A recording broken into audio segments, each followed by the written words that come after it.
महाराज यमुना मैया यानी गंगे मैया के किनारे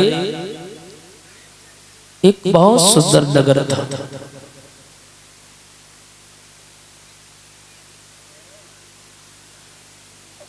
बहुत सुंदर नगर था, उसमें एक बहुत धनवान व्यक्ति रहता था।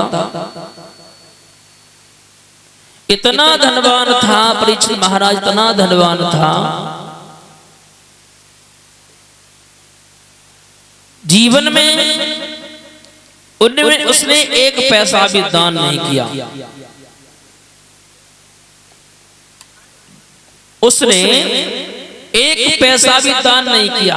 बहुत बड़ा कंजूस था, लेकिन धनवान इतना था कि उसके बराबर पर कोई टक्कर पर नगर में कोई नहीं था। और इसी बीच में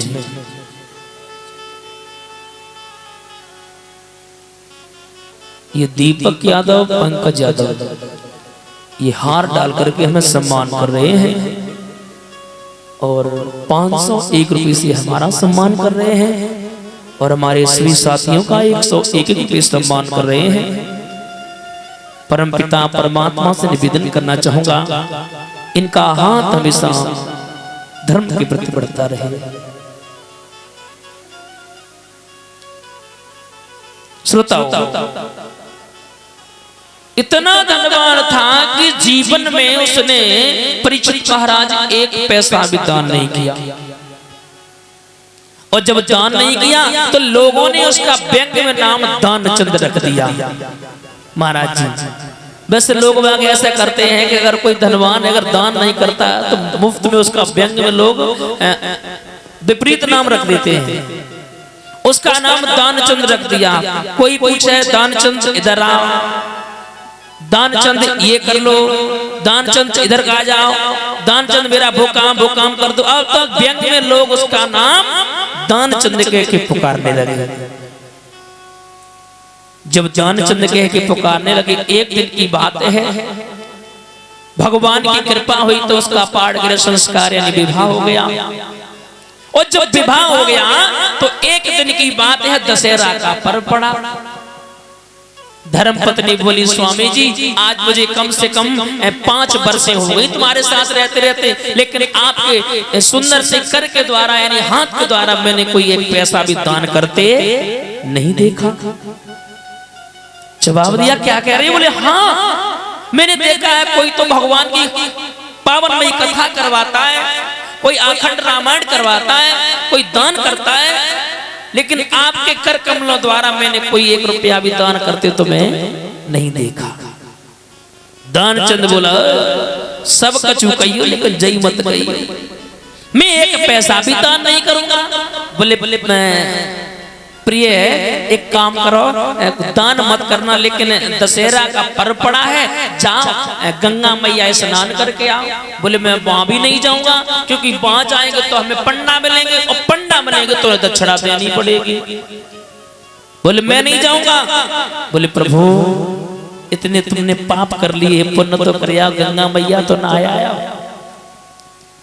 धर्म पत्नी के बार बार कहने पर दानचंद जैसे चला है, परीक्षित महाराज पहुंचा, क्या देखा? गांव से गंगा मैया 15 किलोमीटर दूर रहे परीक्षित महाराज। रात के 12 बजे चला तो सुबह 4 बजे ब्रह्म मुहूर्त में पहुंच गया। पैदल चल दिया। बोले टेम्पो में बैठेंगे तो किराया देना पड़ेगा। बहुत बड़ा कंजूस था। 4 बजे पहुंच गया। बने सब घाट छोड़ दे, राम घाट कृष्ण घाट सब घाट होते सब छोड़ दे, सबसे लास्ट में मुर्दा घाट पे पहुंचा।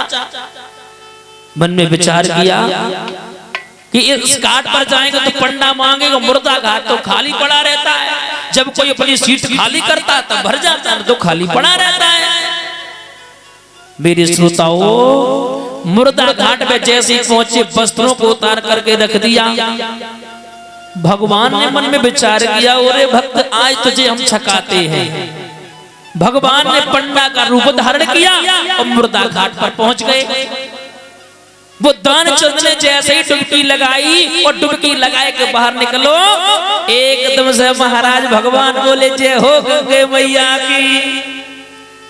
दानचंद बोला कहे तुमने जो मुर्दऊ घाटना है छोड़ो।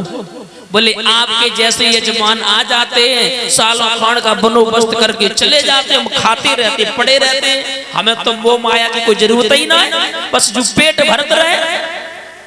दानचंद बोला मैं एक पैसा भी दान नहीं करूंगा। भगवान बोले वो तो करना पड़ेगा। बोले मैं एक पैसा भी, एक ढेला भी दान नहीं करूंगा। भगवान बोले अबे दे उधार कर दो, हमें कोई दिक्कत नहीं, लेकिन देना पड़ेगा। दानचंद ने मन में विचार किया उधार कर दे, जो कहां मेरे घर जाना तो ना ढूंढ पाया ना ले पाया। उसने क्या किया, बोले ठीक है महाराज यहाँ तो मेरे पास नहीं है, एक ढेला हम तुम्हें दे देंगे, मेरे घर से ले जाना, लेकिन गांव का पता भी नहीं बताया। भगवान बोले लला हम तुम्हें घर लग जानते हैं, चिंता मत करो।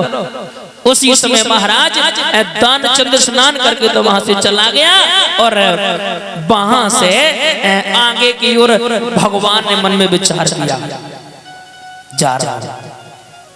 भगवान ने मन में विचार किया कोई बात नहीं तुम पहुंचो करे, और दानचंद घर पहुंच नहीं पाया।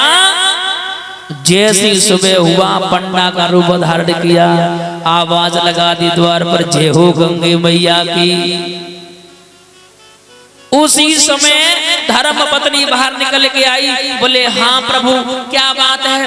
बोले ये दानचंद का घर है। बोले हाँ हाँ हाँ ये दानचंद का घर है। बोले प्रभु आपके जो पति है ना वो गंगे मैया पे कुछ देने के लिए कह आए, तो बोले घर से ले जाना, तो हम आ गए।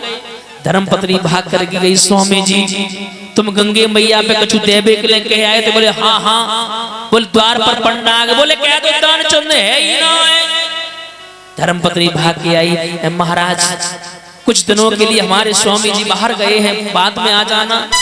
बोले कोई बात नहीं बिटिया, हम तो संतोषी ब्राह्मण हैं, दो रोटी को इंतजाम, दो रोटी देती रही, हमें ही पड़े रहेंगे, जो लोग आए नहीं जी तो हमें यहाँ से टरवे वाले ना। धर्मपत्नी भाग करके बोले स्वामी जी वो तो कह रहे हैं यहीं पर दो रोटी देते रहना और हम यहीं पड़े रहेंगे। बोले कह दो दानचंद बीमार है। धर्मपत्नी भाग गई, महाराज मेरे स्वामी की तबीयत खराब है, बहुत ज्यादा खराब है। बोले मेरा यजमान और बीमार, ऐसी हालत में अगर हम छोड़ के जाए तो हमें बहुत पाप लगता है। ना ना ना, जो मेरा यजमान ठीक नहीं हो जाएगा तब तक नहीं जाएंगे।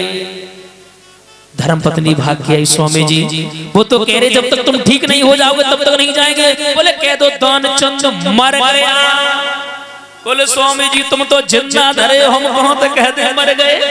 बोले कह दो, क्योंकि पति की आज्ञा मानना सर्वोपरि है। जा भाग के गई, बाबा जी कहो। बोले मेरे पति खत्म हो गए, मर गए। बोले मेरा यजमान और मर गया, और यजमान का बिना दाह संस्कार कराए हम यहाँ से चले जाए। ना ना ना, पूरे गांव में ऐलान कर दिया दानचंद मर गया, दानचंद मर गया, दानचंद मर गया। मेरे श्रोताओं पूरा गांव एकत्रित हो गया, और जब एकत्रित हुआ तो सब लोग पास में जाके पहुंचे। आरती चल रही, डोली बन के चल रही, तो धर्मपत्नी बोली नहीं मेरे स्वामी मरे ना, मेरे स्वामी जिंदा है। भगवान बोले ये तो तुम्हारी मोह माया कह रही है, ये तो तुम्हारी मोह माया कह रही है, मर गए। श्रोताओं जिस घाट पर देने के लिए कह आए तो उसी घाट पर जाकर के पहुंचे। नंबर आ गया है चलने का, तो भगवान बोले आए हैं परलोक से तुम इतना ताजोड़, मांगन हो तो मांग लिए काहे को रहो तू सोए। जैसे ही आंख खोल के देखी तो सामने पंडा खड़े। बोल नहीं तुम पंडा। बोले पंडा ना है, मांगो क्या मांगना चाहते हो। तो आंख बंद करके मैंने मांगी, आए हो परलोक से वो हम इतना ताजोड़, एक ढेला हम तुम्हें देवन के लेके आए तो ढेला दियो छोड़। तो माफ करना श्रोताओं, मेरा कहने का मतलब एक है